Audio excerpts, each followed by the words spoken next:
You're joking, aren't you? It's the Teesside Chef. Easy pizza flatbreads in 90 seconds, so let's go, because I don't want you all picking on me for lying to you.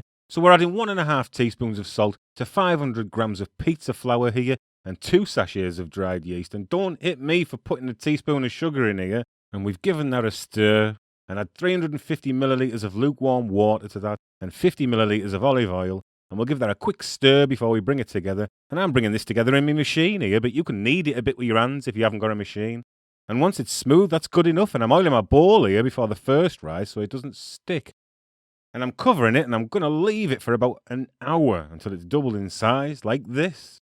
So get it out and give it a punch in the face, then give it a bit of a wedgie and bring it together on your work surface. And then pick it up and just sort of fold it under with your hands until you have a nice smooth ball.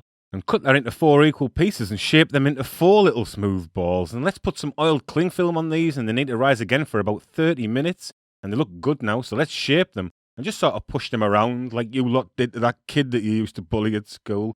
And 2 of these fit nicely on a standard oven tray, just like this one here. And for these 4, you'll need 100 millilitres of oil with 4 cloves of minced garlic, but keep a little bit back for later. And once the oil's brushed on, sprinkle some dried parsley on there.